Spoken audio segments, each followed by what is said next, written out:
Assalamualaikum warahmatullahi wabarakatuh. Perkenalkan, di sini nama saya Margita Zahra Ramadhanisha dengan NIM 008 dari angkatan 22 kelas 4A. Di sini saya akan menjelaskan nomor satu. Bayangkan Anda adalah seorang insinyur sistem yang bekerja di Kementerian Perhubungan Negara Konoha. Di Kementerian Perhubungan Negara Konoha ini ada dua orang sahabat yang bernama Argi dan Shivi. Suatu hari, Shivi mengirim pesan kepada Argi bahwa dia sedang menunggu di kota N. Argi yang berada di kota A harus menemukan jalan tercepat untuk bertemu dengan Shivi di kota N. Namun, perjalanan ini tidak mudah. Ada banyak kota dan jalan yang harus dilalui, dan setiap jalan memiliki panjang yang berbeda-beda. Argi harus mencari jalur terpendek untuk segera bertemu dengan CV, karena dia tidak ingin membuat CV menunggu terlalu lama. Tantangan Anda adalah membantu Argi menemukan jalur terpendek dari kota A ke kota N. Perhatikan graf di bawah ini, di mana setiap simpul mewakili kota dan setiap bobot pada simpul mewakili jarak antara dua kota dalam meter. Bantulah Argi agar dapat menemukan jalan terpendek sehingga dia bisa segera bertemu dengan CV.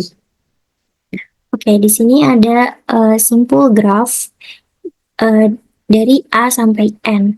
Lalu dengan menggunakan metode algoritma Dijkstra, eh, kita bandingkan setiap graf ini secara per level, yaitu level pertama di A, lalu ada level keduanya B, C, D, lalu level ketiganya E, F, lalu ke level keempatnya G, H, I, J, lalu level kelimanya K, L, M, dan yang terakhir N. Caranya kita bandingkan dengan menggunakan algoritma Dijkstra, yaitu bisa digunakan dengan tabel Excel. Di sini jarak A mencapai A itu adalah 0, lalu untuk mencapai level selanjutnya yaitu B, C, D, itu dengan jarak ke A sampai B itu ada 7, berarti 7AB, lalu A ke C sama dengan 6AC, lalu A ke D sama dengan 4D. Untuk A mencapai E sampai N itu tidak bisa, maka di sini lambangnya adalah infinite. Lalu kita lanjut dari level ini ke level selanjutnya, yaitu kita cek satu per satu dari mulai D, yaitu untuk ADE sama dengan 13 AD jaraknya. Lalu untuk F di sini jaraknya adalah 14 ADF. Lalu kita bandingkan lagi untuk yang C. Di sini ACE jaraknya adalah 8 AC, lalu untuk ACF jaraknya adalah 11 ACF. Lalu kita bandingkan lagi untuk yang B, ABE sama dengan 10 AB, lalu ABF sama dengan 12 ABF. Lalu kita bandingkan ketiga bagian level tersebut, didapat yang paling kecil adalah AC, maka di sini didapat 8 AC. Lanjut ke berikutnya, untuk level selanjutnya ada GHIJ, di mana kita teruskan yang tadi karena kita udah dapat 8 AC, maka ketika kita di G, itu berarti untuk AC mencapai G adalah 9 ACG, ACEG, untuk mencapai H itu ada 16 ACEH, untuk mencapai I ada 11 ACEI, dan ketika menuju C ada 14 ACEJ. Lalu kita bandingkan lagi pada level tersebut, kita dapat yang paling terkecil adalah ACEG, yaitu 9 jaraknya. Berarti kita punya 9 ACEG untuk lanjutkan ke level selanjutnya.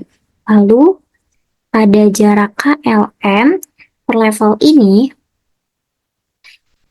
kita lihat bahwa untuk mencapai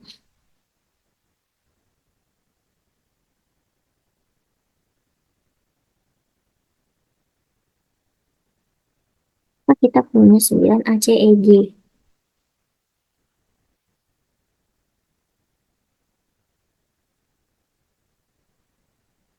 Lalu selanjutnya kita bandingkan ke level berikutnya, yaitu tadi kita sudah punya 9 ACEG, lalu kita bandingkan lagi ACEG ke K itu sama dengan 15. ACEG K lalu ke L kita mempunyai ACEGL, lalu yang ke M kita mempunyai ACEGM. Lalu karena kita sudah hampir menuju N, maka kita bandingkan per level lagi pada level kelima ini, yaitu pada ACEGK menuju N itu sama dengan 22. Lalu pada ACEGLN itu sama dengan 21. Lalu untuk ACEGM sama dengan 22. Maka di sini dapat kita simpulkan bahwa jarak terdekat untuk argi menuju sifit itu adalah melalui jarak ACEGLN, yaitu dengan jaraknya 21. Selanjutnya pembahasan nomor 2, yaitu bilangan prima yang dapat dipotong. Dari kiri adalah bilangan prima yang tidak mengandung digit 0, dan ketika digit pertama dihapus secara berurutan hingga digit terakhir, hasilnya selalu prima. Bilangan prima yang dapat dipotong dari kanan adalah bilangan prima yang tidak mengandung digit 0, dan ketika digit terakhir dihapus secara berurutan hingga digit awal, hasilnya selalu prima.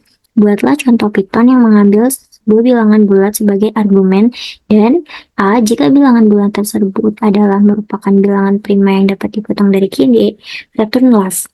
B. Jika bilangan bulat tersebut hanya merupakan bilangan prima yang dapat dipotong dari kanan, return right. C. Jika bilangan bulat tersebut termasuk kriteria pada poin A dan B di atas, maka return both. Jika tidak, kembalikan false. Ini menggunakan prinsip stack.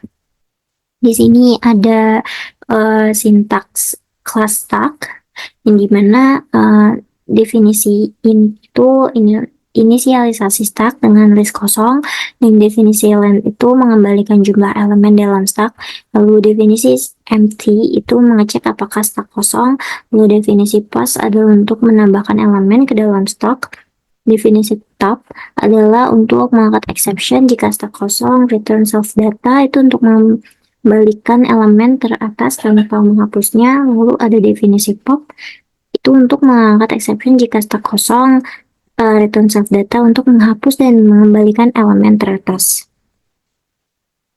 Lalu ada class empty. Di sini exception untuk class exception atau menangani kondisi stack kosong.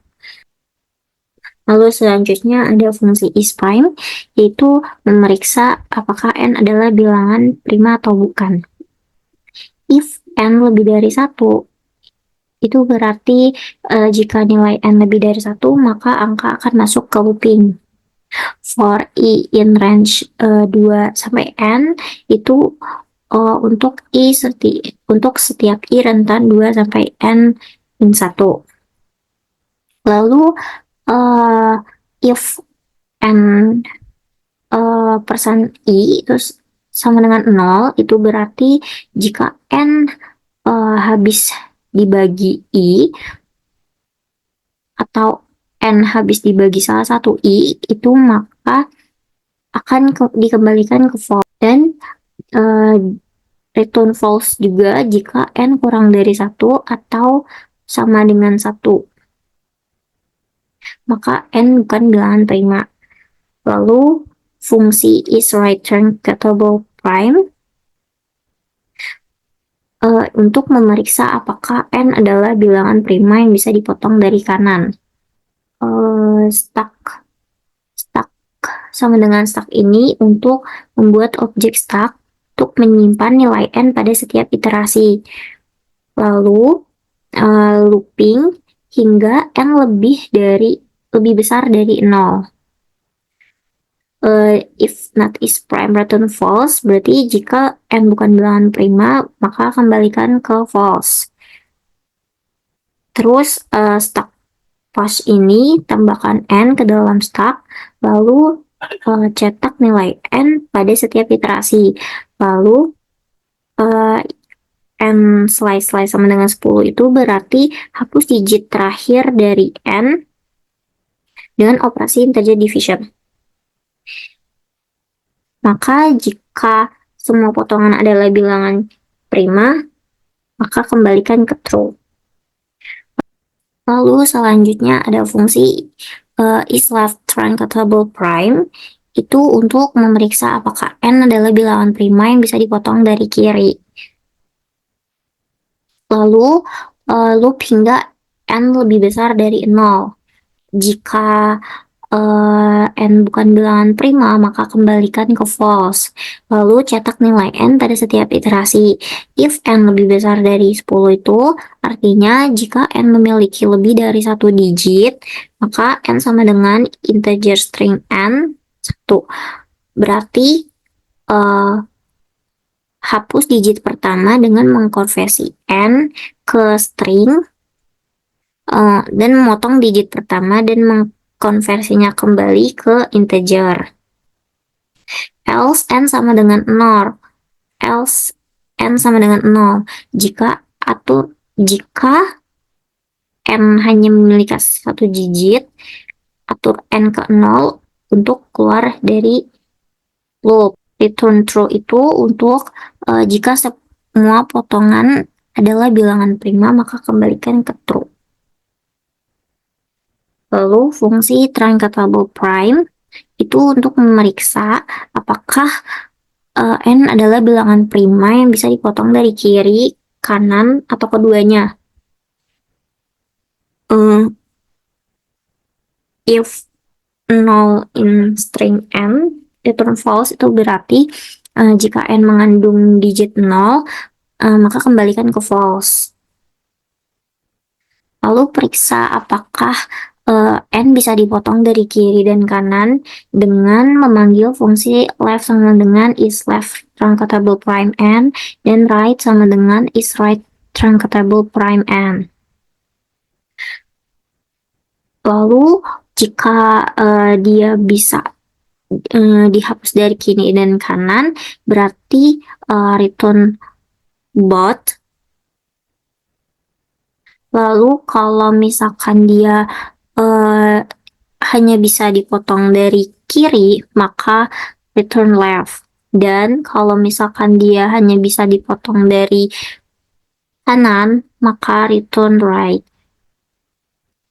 Lalu kembalikan ke false jika n tidak bisa dipotong dari kiri atau kanan.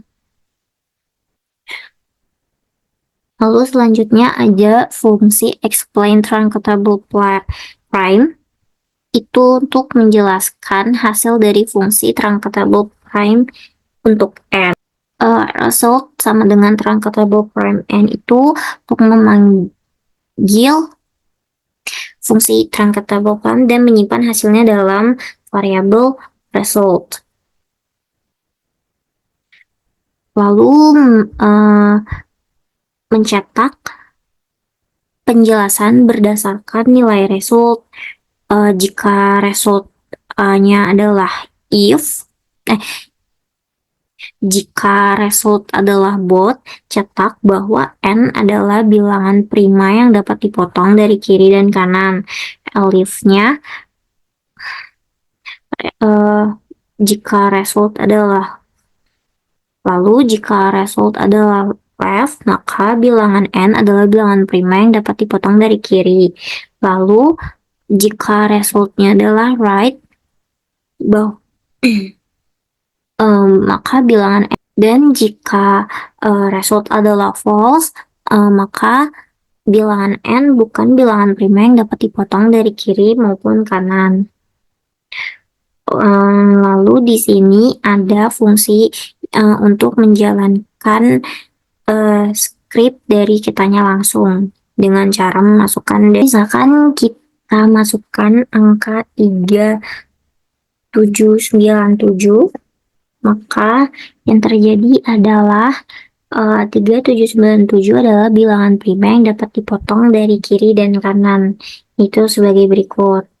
Jika dari kiri, maka Dia menjadi 3797, 797, 97, dan 7.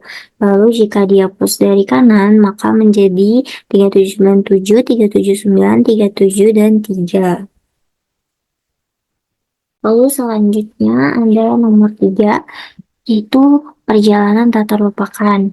Di sebuah kota kecil terdapat sebuah kelompok wisatawan yang ingin menjelajahi beberapa tempat wisata terkenal di kota tersebut. Untuk memastikan mereka tidak melewatkan satu tempat pun dan mengikuti urutan perjalanan yang tepat, mereka memutuskan untuk menggunakan linked list untuk menyimpan urutan tempat yang akan mereka kunjungi.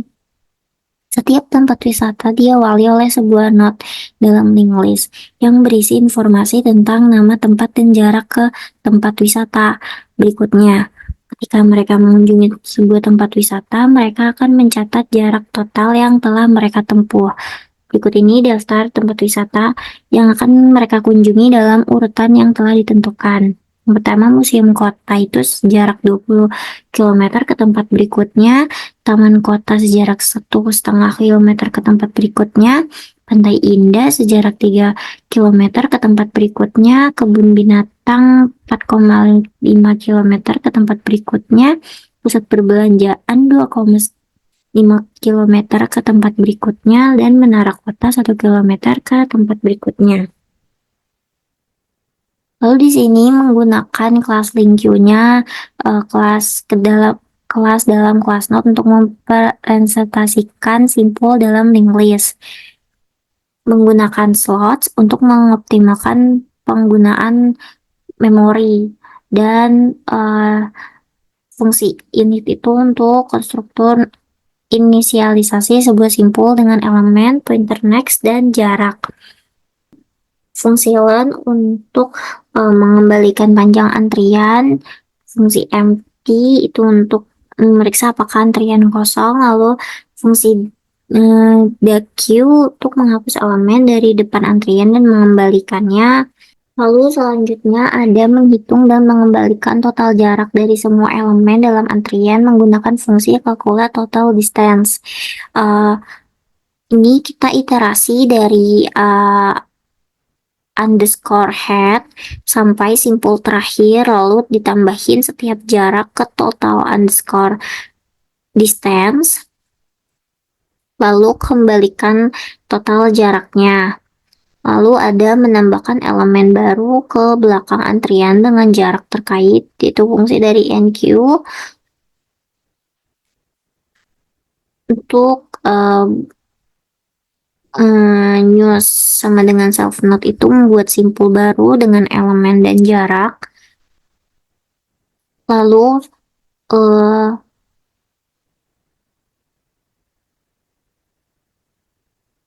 self head sama dengan news itu untuk jika antrian kosong, atur underscore head ke simpul baru. Lalu selanjutnya menambahkan elemen baru ke belakang antrian dengan jarak yang terkait.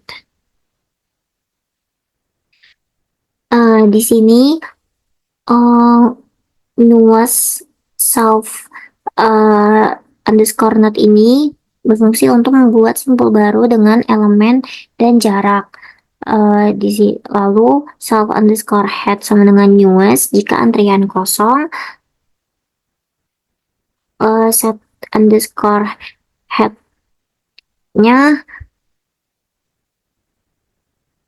jika antrian kosong, maka subhead antrian ke simpul baru.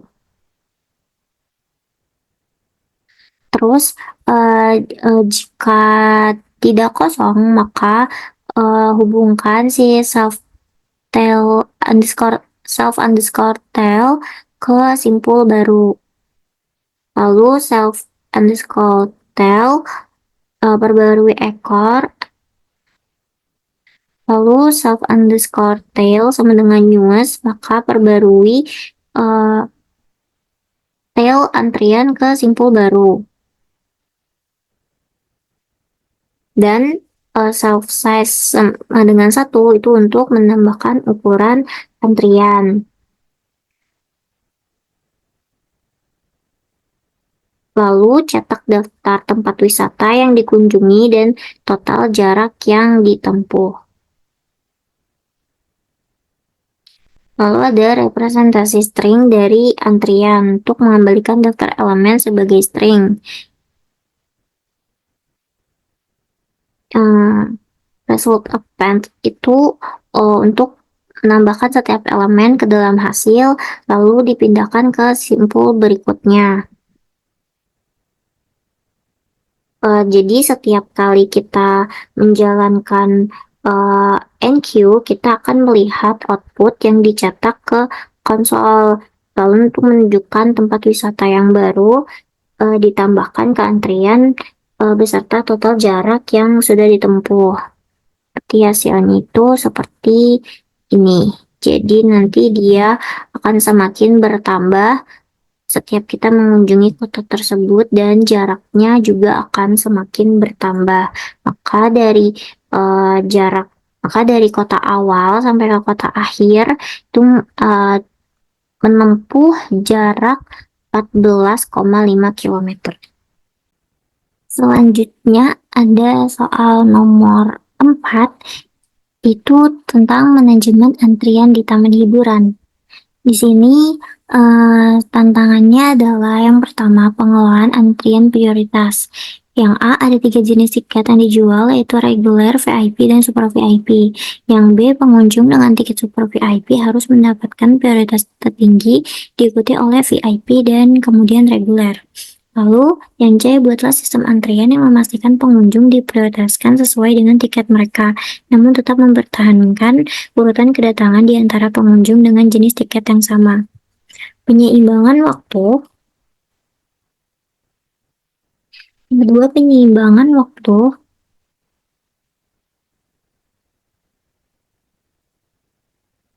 Yang kedua, penyeimbangan waktu tunggu. Yang kedua, penyeimbangan waktu tunggu. Setiap pengunjung memiliki waktu tunggu maksimum yang mereka bersedia toleransi sebelum meninggalkan antrian. Waktu tunggu maksimum bervariasi tergantung pada jenis tiket mereka. Jika reguler itu waktu tunggu maksimal 30 menit, VIP 20 menit, super VIP 10 menit. Lalu buatlah sistem yang dapat memantau dan menyesuaikan waktu tunggu untuk memastikan tidak ada pengunjung yang menunggu lebih lama dari waktu maksimum yang ditentukan. Jika waktu tunggu melebihi batas, pengunjung tersebut harus dikeluarkan dari antrian dan diberikan kompensasi.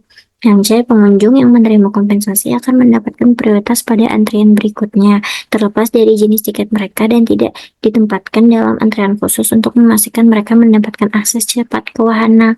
Ketiga, optimalisasi kapasitas wahana.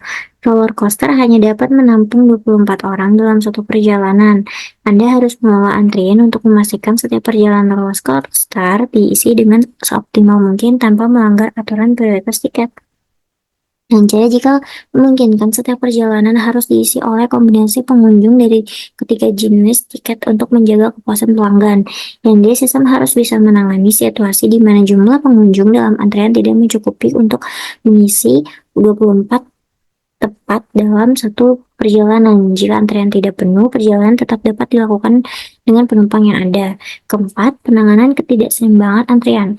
Untuk memastikan pengunjung dengan tiket reguler mendapatkan kesempatan untuk naik, tetapkan aturan bahwa setidaknya 20% dari setiap perjalanan harus diisi oleh pengunjung dengan tiket reguler jika ada.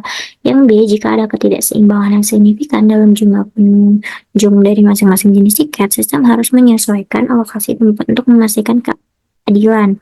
Yang kelima, pengunjung yang datang bersama-sama.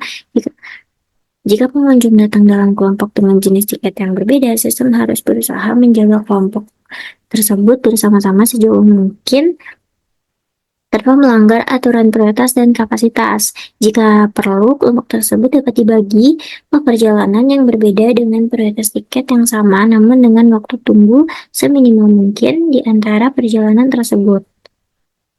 Di sini kita mempunyai data pengunjung. Kita memiliki daftar pengunjung dengan informasi seperti ID, tiket jenis reguler, VIP, super VIP, dan waktu kedatangannya.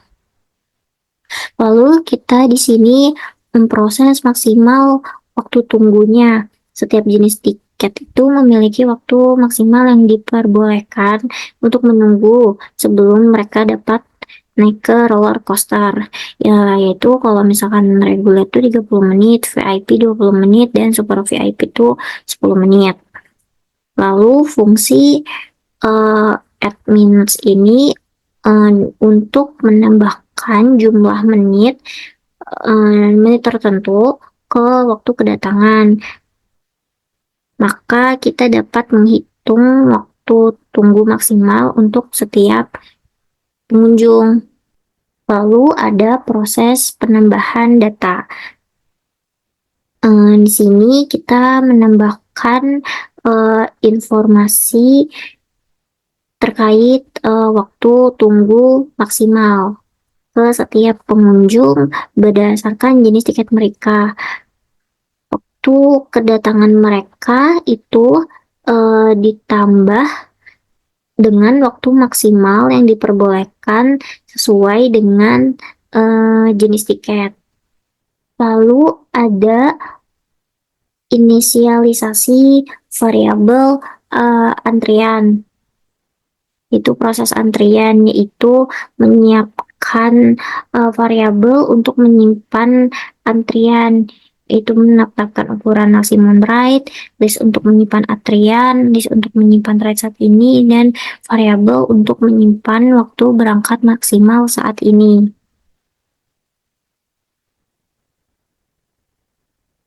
Lalu looping untuk memproses setiap pengunjung.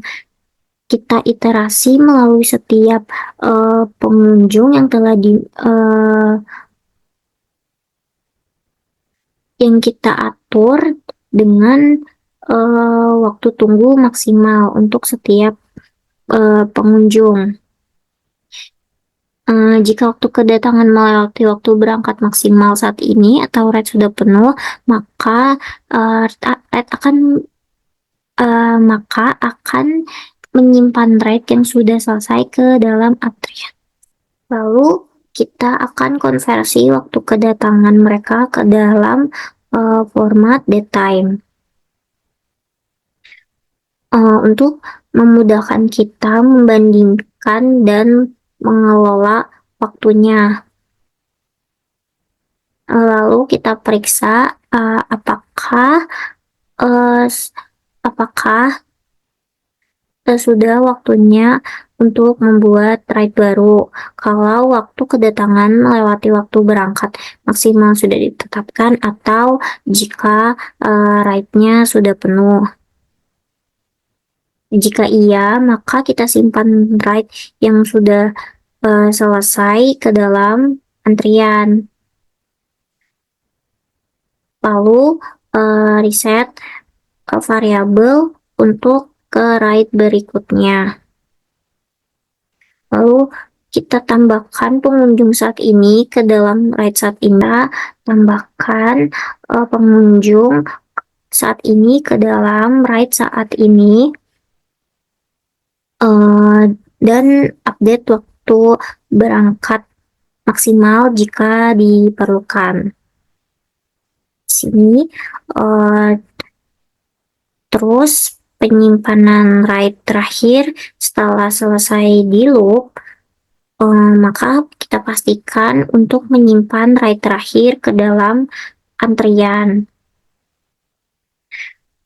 Jika masih ada pengunjung yang harus ditangani. Lalu ini output hasil antriannya